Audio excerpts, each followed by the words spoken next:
ساحر الموت نے تجھ کو دیا برگ حشیش، اور تو اے بے خبر سمجھا اسے شاخ نبات۔ نسل، قومیت، کلیسا، سلطنت، تہذیب، رنگ، خواجگی نے خوب چن چن کے بنائے مسکرات۔ کٹ مرا ناداں خیالی دیوتاؤں کے لیے، سکر کی لذت میں تو لٹوا گیا نقد حیات۔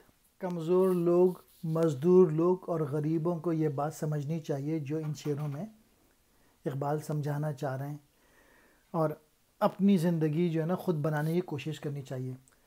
تو خضر کہہ رہے ہیں کہ کوہ الموت کے جادوگر نے تجھے بھنگ پلا دی اور تیرے ہوش اور حواس جو ہیں وہ چھین لیے ہیں، اور تو کیا کہتے ہیں، اور آقاؤں نے اپنے لیے جو ہے نا عجیب عجیب چیزیں بنا لی ہیں۔ کوئی قومیت پہ لڑوا رہا ہے، ذات پہ، پاک کالے پہ، گورے پہ، اور مذہب پہ، اور ان سب پہ جو ہے نا لوگ آپس میں لڑ رہے ہیں، اور جس کی وجہ سے یورپی لوگ اور برہمن جو ہیں وہ ہندوستان پر حکومت کر رہے ہیں، اور بادشاہوں نے بھی اپنی بڑی بڑی سلطنتیں قائم رکھی ہوئی ہیں۔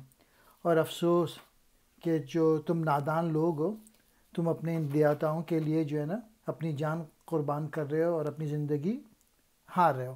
آپ اپنے لیڈرز کو دیکھ لیں، زرداری کو، نواز شریف کو، ادھر الطاف حسین کو، پتہ نہیں کتنے لوگ مر گئے، اور یہ جو رولرز تھے یہ حکومت کرتے رہے پاکستان میں اور اس کو لوٹتے رہے، اور بیوقوف عوام ان کے لیے جو ہے اپنی جانیں قربان کرتی رہیں۔ وہ سرمایہ دار ہے نواز شریف، اس نے خوب اپنی ملیں بنائیں اور خوب پیسے باہر لے کے گئے۔ تو ان تین شعر کو سمجھنے کی کوشش کرنی چاہیے۔ برگ حشیش، بھنگ کا پتا، شاخ نبات، مصری کی ڈلی، کلیسا کہتے ہیں گرجے کو،